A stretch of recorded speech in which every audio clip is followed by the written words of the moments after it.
Alors, bonjour à tous. Il est 11 heures.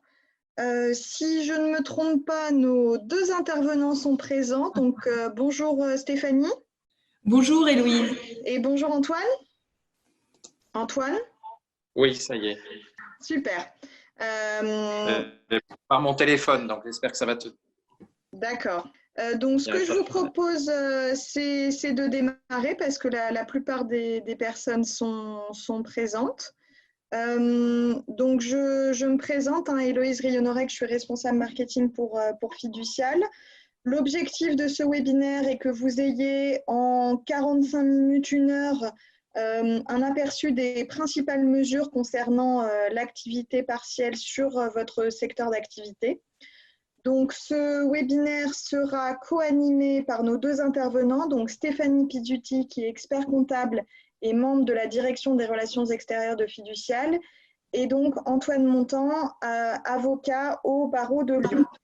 Ce que je vous propose, c'est que ce webinaire soit le plus interactif possible. Donc, pour cela, vous avez la possibilité de poser toutes les questions que vous souhaitez en passant votre souris en bas de votre écran. Vous avez une petite fenêtre qui s'appelle « Converser ». Donc, n'hésitez pas à poser vos questions. Ce que nous avons pris l'habitude de faire, c'est de dérouler la présentation. Nous prenons bien en compte vos questions tout au cours du webinaire et nous y répondons plutôt en fin de webinaire. Donc, vous pouvez poser vos questions au fur et à mesure qu'elles vous viennent en tête, ça, il n'y a aucun souci. Et nous prendrons le temps d'y répondre à la fin de l'intervention. Voilà, écoutez, je vous laisse démarrer. Stéphanie, c'est parti. Oui, merci Héloïse. Bonjour à tous. Bienvenue pour ce webinaire, ce premier webinaire sur l'activité partielle ou plus communément connu sous le nom de chômage partiel. Donc, on va décliner en fait ce webinaire en 8 points. Comme Héloïse vous l'a dit, Antoine Montant, maître Antoine Montant et moi-même allons le co-présenter. Donc, il est vrai que moi, je vais plutôt dérouler un peu les slides. Et Antoine, si tu es d'accord, je te laisserai intervenir pour compléter mes dires, voilà, qu'on approfondisse un maximum. Et puis, à la fin, évidemment, nous reviendrons sur vos questions.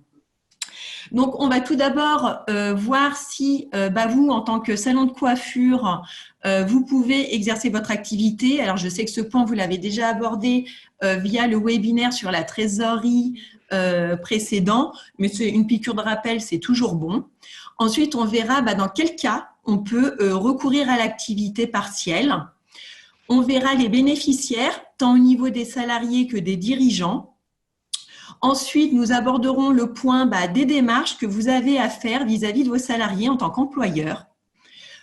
Et ensuite, on abordera donc toutes les parties indemnisation. Donc, un premier point sur l'indemnisation des salariés et nous avons rajouté un petit laïus sur la partie congé parce qu'on s'est rendu compte qu'on avait énormément de questions sur ce thème-là puisqu'évidemment, ça a changé. Ensuite, l'indemnisation des entreprises par l'État, parce que ça aussi c'est important, et les démarches et délais pour le chômage partiel que vous avez à faire en tant qu'employeur. Et puis, on vous a mis quelques petites préconisations au vu de la situation actuelle. Alors, j'insiste bien, ça ne cesse de changer au travers diverses ordonnances. Donc, ce qui est vrai aujourd'hui sera peut-être différent demain. Voilà. Alors, la première partie, les salons de coiffure. Donc, est-ce que vous avez le droit d'exercer ou pas votre activité? Alors, comme vous le savez, puisqu'on est quand même dans notre 3e semaine de quarantaine, donc on est tous bien au courant maintenant, on nous a annoncé via un arrêté ministériel du 14 mars 2020, qui a d'ailleurs été complété par un nouvel arrêté au 15 mars 2020, comme quoi tous les établissements qui recevaient du public devaient fermer. Et d'ailleurs, les services de l'État ont bien confirmé que l'activité de coiffure qui est la vôtre n'était pas dans les activités autorisées. Pourquoi? Parce que c'est compliqué de coiffer les gens en étant à plus d'1 mètre, même si on voit de belles vidéos sur Facebook, c'est pas terrible. Donc, la distanciation, la distance, les gestes barrières, la distance de sécurité ne peut pas être respectée et donc le risque de propagation du virus est trop importante. Et d'ailleurs, votre Union nationale a réaffirmé haut et fort cette interdiction d'ouverture des salons, mais également des coiffeurs à domicile. Donc, pour l'instant, il était prévu une période de fermeture qui allait du 15 mars au 15 avril 2020. Bon, comme vous l'avez entendu hier, notre Premier ministre a fortement souligné que le confinement risquait de perdurer. Donc, vous vous doutez bien que la période de fermeture va forcément être prolongée. Donc, quand est-ce que l'on peut recourir à l'activité partielle? Alors, j'ai envie de dire, vous avez de la chance, vous êtes le cas le plus simple, si on peut dire ça comme ça. Donc, il y a deux cas, deux possibilités pour recourir à l'activité partielle. La première, c'est quand on a une fermeture imposée de l'entreprise, qui est votre cas. Donc, il n'y a pas de débat possible. Je vous ai mis le deuxième cas parce que je trouve que c'est important quand même d'avoir une certaine culture générale, une vision globale des règles. Et puis, ça peut peut-être servir un proche ou un ami ou un voisin qui, lui, est dans un autre secteur d'activité et qui va se poser la question. Donc, le deuxième cas, ça va être si on a une réduction d'activité totale ou partielle. Donc, je vous ai mis après un petit schéma qui est très, très bien fait, je trouve, que le gouvernement a sorti il y a plusieurs jours, qui permet de se situer à quel moment on est éligible ou pas au chômage partiel. Donc, vous êtes tout en haut de la pyramide. Vous voyez la première question. Est-ce que l'employeur est dans un secteur de l'arrêté de fermeture? Oui, non. Vous, c'est oui.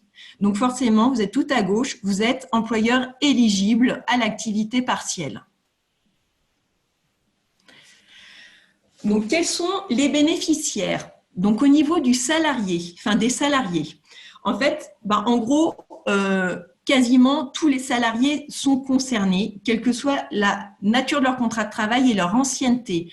Donc, ça touchera les CDI, les CDD, les contrats saisonniers. Il faut savoir également que si vous aviez prévu d'embaucher un salarié durant cette période de confinement ou d'activité partielle, en fait, il va faire partie du coup de votre effectif et il faudra lui aussi le déclarer en activité partielle. Petite nouveauté, c'est qu'aujourd'hui, les salariés au forfait annuel, heure ou jour, sont concernés par ce dispositif d'activité partielle et bien évidemment les contrats d'apprentissage et de professionnalisation puisqu'ils font partie intégrante de l'entreprise et encore plus puisque les écoles ont fermé bien en amont des entreprises et du coup ces étudiants, ces alternants se sont retrouvés à temps plein entre guillemets dans l'entreprise et ils sont éligibles à ce dispositif. Au niveau des dirigeants, malheureusement, on suit le raisonnement inverse. C'est plutôt ne sont pas éligibles à l'activité partielle. Donc, on va retrouver les travailleurs indépendants, les cadres dirigeants. Pourquoi? Parce qu'en fait, en tant que cadre dirigeant, vous n'êtes pas soumis à la législation sur le temps de travail. On va retrouver également les présidents de SAS. Pourquoi? Parce que vous n'avez pas un contrat de travail. Donc, voilà pourquoi. Donc, en gros, à ce jour, on peut dire que c'est vraiment les salariés qui disposent d'un, entre guillemets, vrai contrat de travail qui peuvent bénéficier du chômage partiel. Et j'attire d'ailleurs votre attention sur le fait que certains d'entre vous vont être des dirigeants qui vont cumuler à la fois un mandat et un contrat de travail, mais vous n'êtes pas affilié et du coup, vous ne cotisez pas l'assurance chômage. Donc, attention, prudence, parce qu'il n'est pas dit que vous puissiez bénéficier du versement des indemnités de chômage partiel. Pourquoi? Parce qu'il faut savoir que cette allocation de chômage partiel, en fait, elle est cofinancée et par l'État et par l'UNEDIC. Donc, si vous ne cotisez pas au chômage, il n'y a pas de raison que vous soyez couvert par ce chômage. Voilà la logique. Alors, Antoine, je ne sais pas, est-ce que vous voulez préciser des points là-dessus ? Non, je pense que c'est clair. Alors effectivement, ça peut être frustrant pour certains d'entre vous que de ne pas pouvoir bénéficier de cette activité-là, mais sachez qu'il y a d'autres dispositifs et je pense que ce sera l'occasion de vous informer ultérieurement à ce sujet. Alors, au niveau des démarches que vous avez à faire en tant qu'employeur vis-à-vis de vos salariés, alors il faut savoir qu'en fait, la décision, elle s'impose aux salariés. Si vous décidez la mise au chômage partiel, bon, il n'y a pas le choix, on ne peut pas refuser. Alors, il en est de même pour les salariés protégés. Par contre, il y a une petite particularité, c'est que si ce salarié protégé refuse la mise au chômage partiel, vous serez obligé de lui verser en fait la partie du salaire perdu du fait de l'activité partielle, puisqu'on le verra après, l'indemnité n'est pas normalement, entre guillemets, de 100%. Il faut savoir également que pendant ces heures chômées, on parle d'heures chômées, pendant le travail, la période de chômage partiel, le contrat de travail n'est pas rompu. Il dure toujours, il perdure toujours, il est uniquement suspendu. Alors, les 2 points suivants que je vous ai mis, c'est vraiment plus à titre de culture générale, justement pour vos amis, familles, voisins, mais qui est toujours intéressant à connaître. C'est que, en fait, l'entreprise, elle doit respecter un principe d'égalité des traitements. Ça veut dire que pour tous les salariés qui vont occuper en fait un même poste, ils doivent être placés dans la même situation. Et c'est pour ça qu'on va retrouver dans certaines entreprises des aménagements de temps de travail via des roulements en fait par équipe. Voilà, là c'était vraiment à titre de culture générale. Donc au niveau de l'indemnisation des salariés, comment ça se passe ?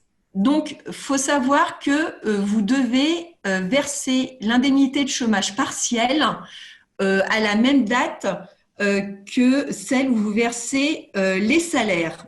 Je m'explique. Si jamais vous payez vos salariés tous les 2 du mois, l'indemnité de chômage partiel doit être versée tous les 2 du mois. Alors là, on s'est rendu compte, on a eu pas mal de remontées dans notre réseau de partenaires que certains, leur cabinet comptable, n'avaient pas réussi à faire en temps et en heure les payes, parce qu'évidemment, les bulletins de paye sont beaucoup plus compliqués avec cette partie de chômage partiel en plus. Alors, ce que je vous conseille, c'est que si c'est votre cas, versez un acompte. Vous ne pouvez pas dire aux salariés, on va attendre que le cabinet comptable fasse les payes et je vous paye dans 15 jours.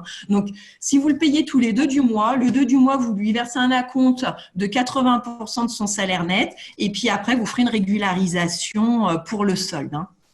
Donc, voilà, petit aparté. Au niveau de l'indemnité, comment ça se passe ? On part sur en fait une indemnité qui est de 70% du salaire brut horaire par heure chômée. Alors pourquoi on raisonne par heure chômée ? Vous, c'est facile, vous êtes obligé d'être fermé. Donc forcément, toutes les heures sont chômées. Mais il faut savoir que dans certains secteurs d'activité, peut-être les gens seront à la moitié du temps en télétravail et la moitié du temps en chômage partiel. Donc en fait, ils n'auront qu'un certain quota d'heures chômées et les autres heures seront travaillées. C'est pour ça qu'on a ce raisonnement par heure chômée. Mais en gros, pour vous, vu que vous êtes le cas le plus simple, c'est 70% du salaire brut, ce qui correspond plus ou moins à 84% du salaire net. J'attire également votre attention sur le fait que les indemnisations, en fait, elles sont sur la durée légale du travail, qui est de 35 heures. C'est-à-dire, si vous avez un salarié qui est à 39 heures, en fait, vous allez l'indemniser qu'à hauteur de 35 heures. Et du coup, les 4 heures de 35 à 39, elles ne sont pas indemnisées, elles sont perdues, sauf si vous décidez vous, de maintenir l'intégralité de son salaire. Ça, c'est autre chose. Et pareil, il faut savoir que les congés RTT et jours fériés ne sont pas éligibles à l'activité partielle. Alors, Antoine, vous voulez…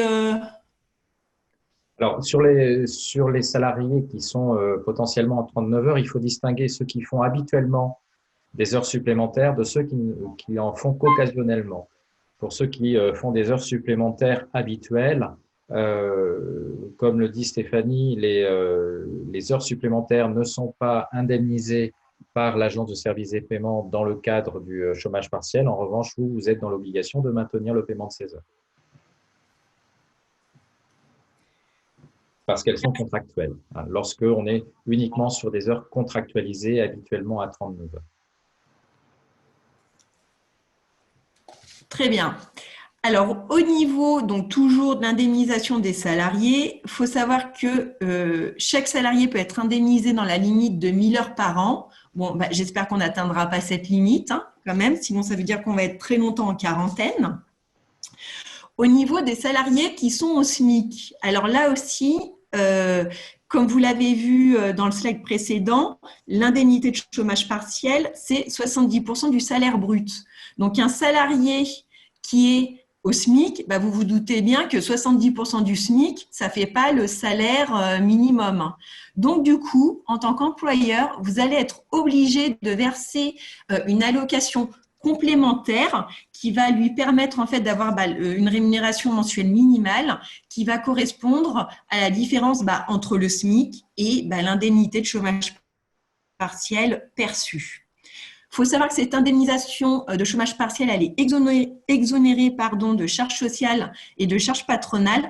Par contre, la CSG, CRDS, elle reste due. Pareil, cette indemnité, elle est exonérée de taxes sur les salaires, mais par contre, l'impôt sur le revenu, l'indemnité est assujettie, donc le prélèvement à la source s'applique. Antoine, je ne sais pas si vous voulez préciser ou pas des points. Non, il n'y a rien de particulier. Très bien. Bon, là, sur la partie congé, Antoine, je sais que vous préciserez beaucoup de points. Donc là, je vous ai mis vraiment la base parce qu'il y a beaucoup de détails sur cette partie congé, mais je vous ai donné les grandes lignes et puis Antoine, de toute façon, il reprécisera et de toute façon, vous aurez sûrement beaucoup de questions, donc il répondra à vos questions. Donc, au niveau de la partie congé pour les salariés, je vous rassure, même en activité partielle, vu que le contrat, comme je vous l'ai dit précédemment, n'est pas rompu, il est simplement suspendu, mais il existe toujours, ça n'a pas d'impact sur l'activité, sur l'acquisition de nos congés. Donc, le salarié continue à acquérir des congés. Néanmoins, j'attire votre attention parce que l'ordonnance du 25 mars 2020 a modifié quand même quelques règles relatives à ces congés payés. Donc, il faut savoir qu'aujourd'hui, l'employeur a la faculté d'imposer la prise de congé ou de modifier les dates de congé qui ont déjà été posées à condition de respecter certains points. Tout d'abord, il faut qu'un accord d'entreprise ou un accord de branche ait été conclu. Donc ça, il faut bien se renseigner. Ensuite, ces jours de congé imposés ou ces jours de congé modifiés, en fait, on ne peut pas agir sur plus de 6 jours ouvrables. Il faut que ce soit des jours de congé acquis. Vous ne pouvez pas imposer des jours de congé qui ne sont pas acquis. Et vous devez respecter un délai de prévenance d'au moins 1 jour franc. Et le tout, ces jours imposés, nous ne pourrons pas l'être au-delà du 31 décembre 2020. J'attire votre attention sur le fait que si jamais il n'y a pas eu d'accord d'entreprise ou de branche et que le salarié n'a pas posé de congé, en tant qu'employeur, vous ne pourrez pas le contraindre à poser des congés, sauf si vous respectez le délai d'1 mois. Donc Antoine, je pense qu'il y a sûrement des compléments. Alors les compléments, oui, quelques-uns. Si avant la période de confinement et les fermetures administratives aux établissements, certains de vos salariés avaient posé des congés qui étaient peut-être au-delà de la période prévue de fermeture, vous pouvez à ce moment-là leur imposer de changer les dates. Si ils se mettent en congé payé pendant la période d'activité partielle, à ce moment-là, vous ne déclarerez pas les heures de congé payé en activité partielle, ils percevront leur indemnité de congé payé.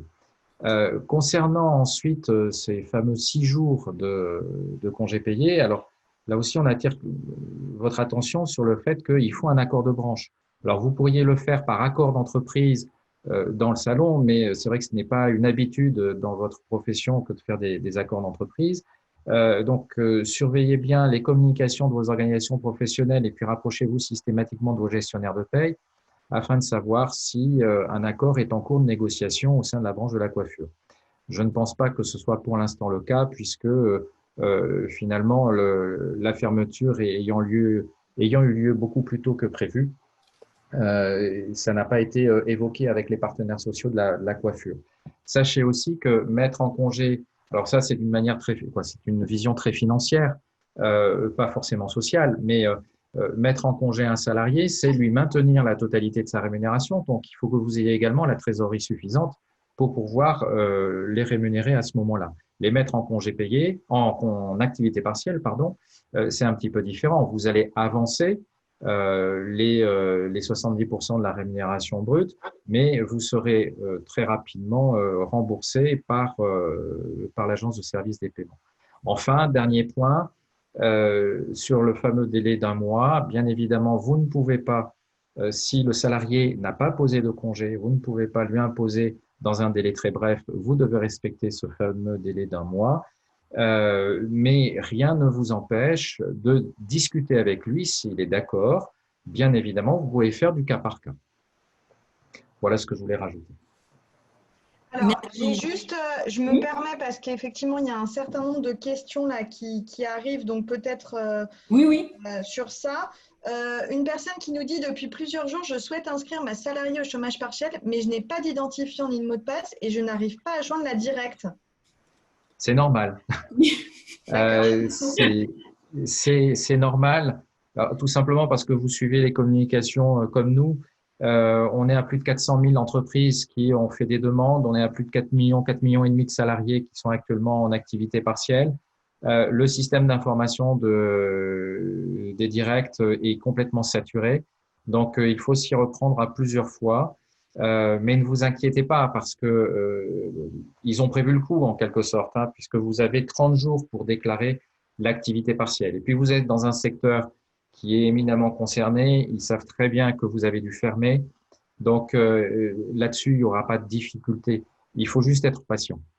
Voilà, faut vraiment pas s'inquiéter, hein. Comme dit Antoine, il y a eu beaucoup de bugs. Il y a même eu des fois des comptes avec la mauvaise entreprise rattachée.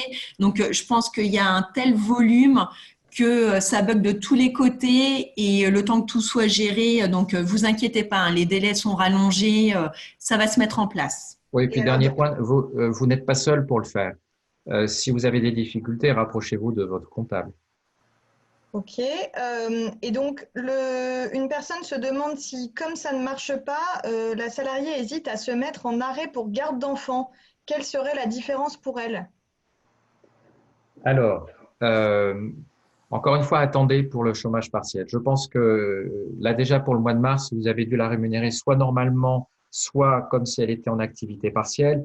Alors, le mieux, c'est plutôt de la rémunérer comme si elle était en activité partielle. Et si jamais ce n'est pas accepté, ce qui pour moi est impossible concernant votre activité, vous régulariserez sur le mois d'avril. Donc, restez dans cette optique pour l'instant d'activité partielle. Si malgré tout, la salariée souhaite se mettre en arrêt garde d'enfant, comme vous êtes déjà en activité partielle, la logique, parce qu'on a encore quelques interrogations là-dessus, l'administration ne répond pas tout à fait, serait qu'elle soit indemnisée sur la base de l'activité partielle, puisqu'elle ne pourrait pas gagner plus que ce qu'elle aurait gagné si elle n'avait pas été en maladie. Par conséquent, moi je préconiserais plutôt pour l'instant de rester sur la logique activité partielle. En revanche, si elle avait fait une demande de garde d'enfant avant la mise en activité partielle, là, elle resterait en arrêt garde d'enfant au moins jusqu'au 4 avril, puisque pour l'instant, on attend la prorogation de ce dispositif qui est jusqu'à présent jusqu'au 4 avril. Et, 4 avril, c'est demain. Donc, on espère que la sécurité sociale va mettre à jour son système et ses règles. Donc, moi, je resterai pour l'instant sur la logique activité partielle. Encore une fois, ne vous inquiétez pas, ça va arriver. Et une petite précision sur la prise de congé. Si le salarié prend des congés pendant le confinement, comment ça se passe? Alors, c'est ce que j'évoquais rapidement au début. Si un salarié prend des congés, ou en tout cas a pris des congés, ou a posé des congés avant la fermeture et le confinement, eh bien, celui-ci est en congé et doit être indemnisé en congé. Donc, il doit y avoir un maintien de salaire selon les règles classiques, soit le 10e, soit le maintien. Et ça veut dire que lorsque vous ferez votre déclaration d'activité partielle en fin de mois, vous enlèverez les heures qui correspondent à la période de congé du salarié. Donc, vous ne serez pas indemnisé sur cette partie-là. Donc, c'est pour ça que je vous disais, il y a une appréciation très financière et puis une appréciation un peu plus sociale. Financière, c'est, voilà, vous n'avez pas assez de trésorerie, donc vous pouvez préférer le laisser en activité partielle et vous discutez avec lui de savoir s'il peut pas reporter ses congés. soit vous le laissez en congé et à ce moment-là, il aura droit à sa rémunération à taux plein pour cette période-là. Très bien, merci. Alors, au niveau de l'indemnisation des entreprises, donc souvent on fait une petite erreur de terminologie. Là, on ne parle plus d'indemnité, mais d'allocation en fait. Hein. Donc voilà, pour replacer un peu le contexte et s'y retrouver dans toutes les terminologies. Donc vous, en tant qu'employeur, il va falloir que vous adressiez une demande d'indemnisation pour vous faire rembourser en fait des indemnités de chômage partiel que vous avez versées à vos salariés. Donc je vous ai mis en dessous là le site, le lien sur lequel vous devez aller pour faire votre demande. Il faut savoir qu'elle se fait de manière dématérialisée et vous devez la faire chaque mois. Vous pouvez le faire dès le premier jour du mois suivant. Alors, ça aussi, on nous pose souvent la question. Le délai moyen de remboursement, normalement, est de 10-12 jours. Après, à voir en pratique de combien de jours il sera réellement. Mais normalement, c'est 10-12 jours annoncés. Au niveau de l'allocation que l'État va vous verser pour vous rembourser les indemnités de chômage partiel que vous avez versées à vos salariés. Alors, il faut savoir que elle ne peut pas être inférieure à 8,03 € par heure chômée et que normalement, elle est prise en charge à 100% par l'État dans la limite de 70% de 4,5 fois le SMIC. Alors là, je vais essayer d'expliquer pour que ce soit un peu clair. Vous avez vu en amont, l'indemnité classique, entre guillemets, de chômage partiel est de 70% du salaire brut. Vous pouvez très bien, en tant qu'employeur, décider de maintenir 100% du salaire brut du salarié. Donc, le gouvernement, qu'est-ce qu'il fait? Il dit, moi, vu que l'indemnité de chômage partiel classique est de 70% du salaire brut, je vais vous rembourser à hauteur de 70% du salaire brut. Et si jamais vous versez plus, donc par exemple vous maintenez 80%, vous aurez 10% à votre charge. Vous maintenez 100%, vous aurez 20% à votre charge. Et la partie des 4,5 fois le SMIC, c'est pour les hauts salaires. Il faut savoir qu'en moyenne, à peu près 4,5 fois le SMIC, c'est on va dire un peu moins de 6 800 €. Donc en gros, imaginons que vous ayez un salarié qui gagne 8 000 €. Vous allez devoir maintenir 70% de 8 000 €. Le gouvernement, lui, il dit, moi, je vous rembourse que dans la limite de 70% de 4,5 fois le SMIC, donc 70% de 6 800 €, un peu moins. Voilà. Donc, c'est pour que vous ayez conscience de la partie qui peut rester à votre charge dans certains cas. Donc, pareil, je vous ai mis un petit rappel comme quoi l'État ne rembourse que dans la limite du temps de travail légal, soit 35 heures. Et enfin, vous allez devoir remettre à chaque fin de mois un document à vos salariés qui va indiquer le nombre d'heures indemnisées, les taux appliqués, les sommes versées. Alors, ces mentions, elles peuvent très bien apparaître sur le bulletin de paye. Et je vous ai mis d'ailleurs un petit lien donc il y a un simulateur en ligne pour que vous voyez un peu le coût de ce chômage partiel où vous pouvez vous reporter. Alors, au niveau des démarches et des délais que vous avez à accomplir en tant qu'entreprise, alors vous verrez, ça c'est un peu complexifié. Antoine, de toute façon, précisera mes propos. On a deux cas de figure à l'origine. Pourquoi je dis à l'origine? Parce que vous avez vu, j'ai rajouté en rouge « Attention, changement », parce que pourquoi faire simple quand on peut faire compliqué? Donc, à l'origine, les entreprises qui avaient pas de CSE, donc généralement, c'est celles qui ont moins de 50 salariés, l'employeur devait informer par écrit ses salariés de leur mise au chômage partiel, où là, vous deviez préciser la durée prévisionnelle de l'activité partielle, évidemment, puisqu'on ne sait pas jusqu'à quand ça va durer, et le nombre de salariés concernés. et les entreprises donc, qui avaient un CSE. Donc, le CSE, c'est les représentants du personnel, hein, pour simplifier, pour ceux qui ne connaissent pas.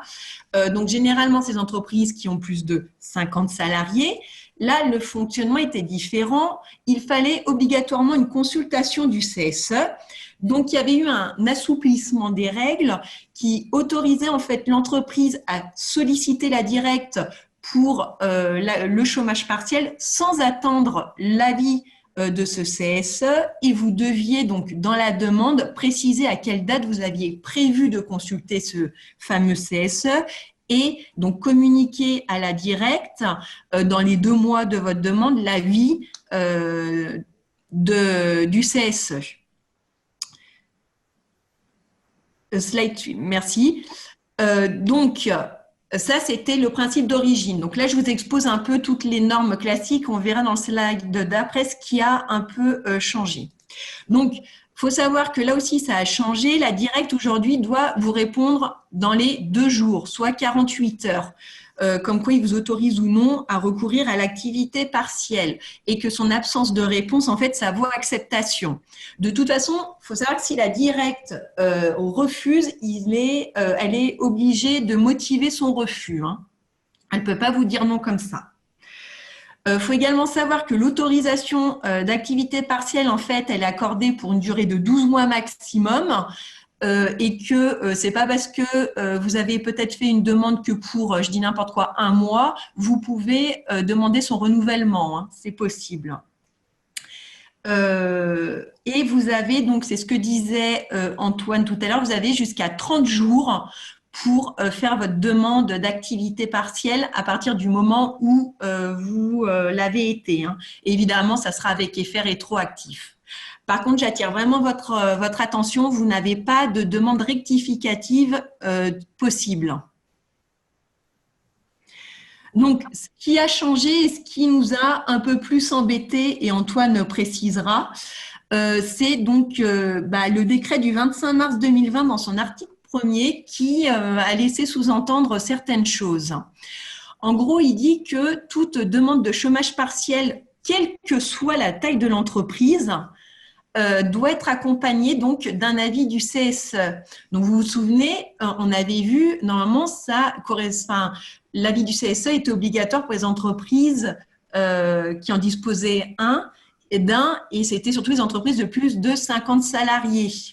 Donc en gros aujourd'hui, pour résumer, toutes les entreprises qui ont au moins 11 salariés, elles doivent être pourvues d'un CSE ou être en possession d'un procès-verbal de carence daté de moins de 4 ans.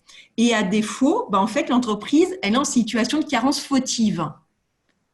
Donc là, je vous ai mis en dessous les petits rappels, hein. Donc vous vous souvenez, plus de 50 salariés, consultation obligatoire du CSE pour la demande de mise en chômage partiel. De 11 à 50, normalement, c'était juste par écrit. Et le souci, c'est qu'au vu de ce décret, de son article 1er, voilà, on a quelques petites inquiétudes. Donc, sur la slide suivante, je vous ai mis les risques encourus. C'est qu'en fait, soit la demande de chômage partiel peut être rejetée, soit l'État peut vous demander le remboursement des aides que vous avez obtenues. Donc, ce n'est pas rien. Mais devant cette inquiétude, donc Antoine précisera, mais il semblait qu'il était possible de mettre en place en fait la procédure d'organiser une procédure de mise en place du CSE a posteriori de l'épidémie. Donc Antoine, je vous laisse préciser. Oui, alors pour les gros salons qui emploient au moins 11 salariés, vous savez que normalement vous êtes soumis à l'obligation de mettre en place ce que l'on appelle dorénavant un comité social et économique. Ce comité social et économique, ce sont grosso modo les anciens délégués du personnel. On a souvent communiqué sur le sujet, tant l'importance est grande, et là on s'en aperçoit aujourd'hui qu'il est indispensable d'avoir ce comité social et économique, et les pouvoirs publics, dans leur logique classique, bien évidemment, se réfèrent aux textes. Les textes, ce sont lesquels en matière de politique de l'emploi? Eh bien, c'est consulter le comité social et économique dès qu'il y a une modification importante. Jusqu'à présent, comme l'a souligné Stéphanie, cette consultation se faisait uniquement dans le cadre des attributions des gros comités socio-économiques, c'est-à-dire lorsqu'il y avait plus de 50 salariés. Mais le décret du 25 mars donc, est venu modifier ce seuil en passant à toutes les entreprises d'au moins 11 salariés. Alors, quid des entreprises qui n'avaient pas mis à jour leurs obligations, c'est-à-dire qui n'avaient pas disposé de comité social et économique. Donc, pendant un certain temps, nous étions assez fébriles sur le sujet et inquiets parce que, en même temps, l'administration demande, lorsque l'on fait une demande d'activité partielle, de produire une consultation préalable à cette demande d'activité partielle dans les 2 mois qui suivent cette demande. Alors, vous concernant, faire une demande préalable, c'était une consultation préalable, ce n'était pas possible puisque vous avez été fermé tout de suite. Donc, il a fallu réagir et on a eu une ordonnance du 1er avril qui est parue hier, qui a suspendu toutes les opérations électorales. Ces opérations ne devant reprendre qu'après la fin de la crise sanitaire, dans un délai soit d'1 mois, soit de 3 mois, selon la situation dans laquelle on est, mais là, je ne vais pas m'attarder sur le sujet. Malgré tout, si on reste sur cette interprétation stricte de cette nouvelle ordonnance, toutes les entreprises qui n'ont pas disposé de CSE avant le 12 mars, eh bien, donc, pour l'instant, ne peuvent plus mettre en place, puisque ça a été suspendu, mais ne peuvent plus non plus consulter dans le délai de 2 mois. Donc, le Conseil supérieur de l'ordre des experts comptables a été interrogé à ce sujet et il nous laisse entendre que si l'entreprise a un engagement ferme de mettre en place le CSE après la crise sanitaire, il y aurait une tolérance de la part de l'administration.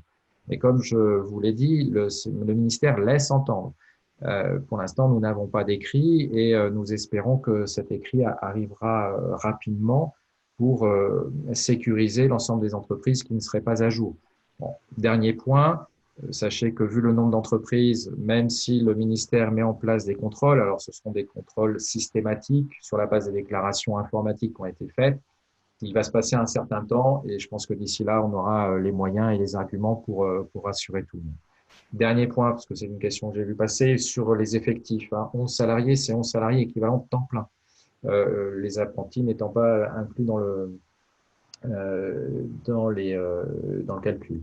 Donc voilà, ça va pas concerner énormément de monde chez vous, mais ça va concerner surtout les gros salons. Mais soyez très attentifs à ce genre d'obligations, parce que pour un rien, après, on peut se voir embêté par l'administration.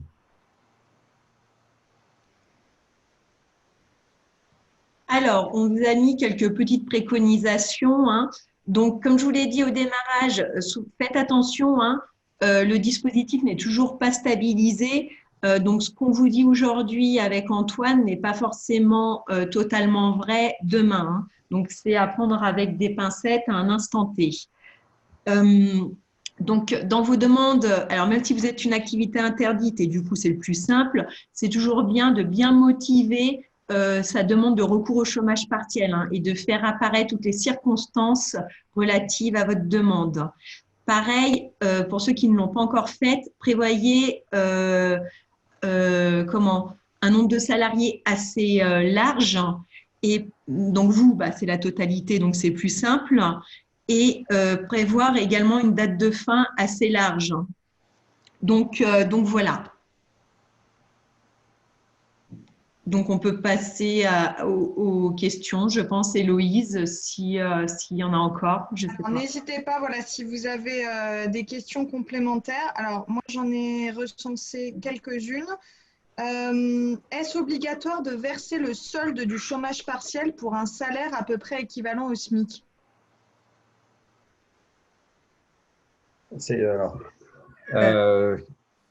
En fait, si on a un salaire qui est au SMIC, le salarié, lui, est protégé en quelque sorte, comme l'a expliqué Stéphanie, à savoir qu'il y a un minimum qu'il va devoir recevoir.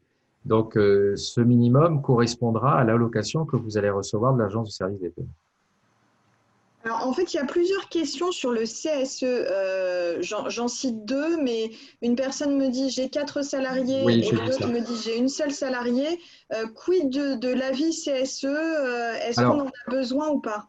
pour être très clair, le CSE, il faut avoir au moins 11 salariés. Il faut employer au moins 11 salariés équivalents temps plein. C'est pour ça que j'ai souligné le fait que ça concernait que peu de salons, hein, que vraiment les gros salons ou bien des salons multi-établissements. Donc, pour ceux qui n'ont que 2, 3 salariés, ne vous inquiétez absolument pas. Lorsque vous faites votre demande d'activité partielle ou bien lorsque votre comptable fait la demande, il remplira simplement alors non concernés, tout simplement, hein. Il n'y aura pas d'avis à demander là-dessus, soyez rassurés. Très bien. Alors, quelques participants lèvent la main. Nous n'avons pas cette fonctionnalité. Je vous invite plutôt à poser votre question par l'onglet Converser, comme je vous le disais au début. Alors moi, je vois une question, mais je pense que je ne les vois pas toutes. Héloïse, je vois, peut-on donner 100% du salaire net? Alors c'est ce que je vous disais, en fait, en tant qu'employeur, vous pouvez très bien maintenir 100% de la rémunération, hein. C'est juste que l'indemnité, enfin l'allocation que vous allez percevoir de l'État ne sera pas de 100%, c'est tout. Donc il y aura une partie à votre charge pure. Ok. Alors, une personne nous demande si vous allez recevoir le support. Vous allez de toute façon recevoir le replay du webinaire au plus vite, soit cet après-midi, soit lundi au plus tard. Donc, ne vous inquiétez pas pour ça. Alors, une personne nous dit « Je suis une indépendante qui travaille seule. Quelles sont les démarches à faire? Je n'ai pas d'informations, pas de prime, pas d'aide de l'État. » Alors les démarches au niveau du chômage partiel? La personne ne précise pas. C'est indiqué « Je suis artisan seul dans mon salon. » Quelles Artisans sont les... indépendants, travailleurs indépendants. J'imagine, oui. Donc, pour les travailleurs indépendants, vous avez des dispositifs spécifiques, donc les fameux 1500 euros que vous devez demander. Mais rapprochez-vous de votre cabinet comptable pour vous aider, hein, dans cette démarche, parce que vous allez avoir aussi peut-être des reports d'emprunt si vous en avez, vous avez les prêts garantis de l'État. Donc, ne restez pas seul dans ces moments-là, c'est important. Oui, voilà, comme on l'a dit dans les slides précédents, du coup, en tant qu'indépendant, vous n'êtes pas éligible au chômage partiel, hein. Vous n'avez pas de contrat de travail, vous n'êtes pas salarié, vous cotisez pas au chômage. Donc voilà, hein. Donc là, il va falloir basculer. C'était plutôt le webinaire sur comment améliorer sa trésorerie, les sources d'aide, hein. Vous serez plutôt de ce côté-là, en fait. Et on vous remettra le lien également pour que vous puissiez revoir ce premier webinaire, ne vous inquiétez pas. Une question, j'ai fait toutes les démarches pour le chômage partiel, mais je n'ai pas fait de document écrit à mes salariés. Est-ce que je leur dis par écrit? Est-ce que je dois leur faire un courrier? Ou alors est-ce que l'oral suffit? Alors, il vaut mieux les informer par écrit. C'est préconisé. Bon, de toute façon, ils s'en doutent bien, hein, malheureusement. Donc, franchement, oui, faites un écrit comme quoi ils sont en chômage partiel pendant une certaine durée. N'allez pas au-delà si vous ne maîtrisez pas les conditions d'indemnisation. Simplement les informer qu'à partir de telle date, vous avez fait la demande pour un certain temps. Ok. Oui. Je vois pas mal, alors je ne sais pas si je vois toutes, des questions par rapport aux apprentis. Oui, notamment, est-ce qu'on les compte dans le personnel, Antoine? Alors, ce que je disais, non, on ne les compte pas dans le personnel, mais en revanche, sur le chômage partiel, bien évidemment, ils en bénéficient à due proportion de la rémunération. Ok. J'ai 2 salariés en arrêt maladie et 5 en chômage partiel.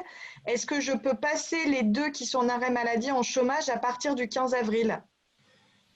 Alors, vous ne les passerez en chômage qu'à la fin de leur arrêt de travail. D'accord. Et que faut-il écrire sur cette lettre de mise en chômage partiel? Alors, il faut simplement, ce que je disais, il faut simplement informer les salariés qu'à compter de telle date, donc de mémoire c'est le 12 mars, à compter du 12 mars, vous avez fait une demande de mise en activité partielle des salariés et que cette mise en activité partielle durera le temps malheureusement du confinement, en tout cas de la fermeture administrative. Je voudrais juste faire un petit point sur ce que disait Stéphanie par rapport aux deux types d'activités partielles. C'était important de vous informer aussi sur l'activité partielle partielle. Pourquoi? Tout simplement parce que cela risque d'arriver au moment du déconfinement. Donc, mais ça, on vous en reparlera si jamais cela arrive. Pourquoi? Parce que le déconfinement risque d'être un déconfinement, comme l'a déjà indiqué le Premier ministre, par étapes successives, pas uniquement géographique, pas uniquement par secteur d'activité, mais également par durée de travail. Donc, attention à ça. Reprenez bien ce que l'on va vous envoyer et vous verrez, il y aura aussi peut-être une possibilité plus tard de mettre en activité partielle, mais ça, on vous en reparlera la prochaine fois. Très bien. Peut-être une dernière question. Ce que je vous propose, c'est que de toute façon, nous avons noté les questions. Vous avez également le mail qui s'affiche là sur votre écran, contact.relation avec un s, extérieur avec un s, @fiducial.fr. N'hésitez pas à écrire un mail à cette adresse et n'hésitez pas également, comme nous l'avons dit tout au long du webinaire, à vous rapprocher de votre expert comptable pour toutes ces questions. Alors, une dernière question. Si je mets la date butoir du 30 juin et que je reprends le 15 avril, comment ça se passe? Est-ce que ma salariée va pouvoir reprendre le travail? Oui, oui, bien sûr. Hein, c'est déjà le 15 avril, ce serait une excellente nouvelle. Malheureusement, je pense que ce sera prolongé encore, mais pas jusqu'à fin juin. Mais vous avez intérêt à demander plus que moins. Puisque si vous arrivez à reprendre, à ce moment-là, vous faites une déclaration comme quoi vous avez repris et puis les allocations seront arrêtées tout simplement. Et voilà. Et pour finir, en fait, il y a plusieurs questions sur lequel choisir entre arrêt pour garde d'enfants et chômage partiel. Je crois qu'on l'a évoqué à un moment du webinaire et Oui. c'était plutôt chômage partiel. On l'a déjà évoqué. Vous êtes en arrêt fermeture depuis le 12 mars. Donc, vous êtes en chômage partiel. À moins que le salarié ait fait une demande préalable, là, actuellement, vous êtes en chômage partiel. Très bien.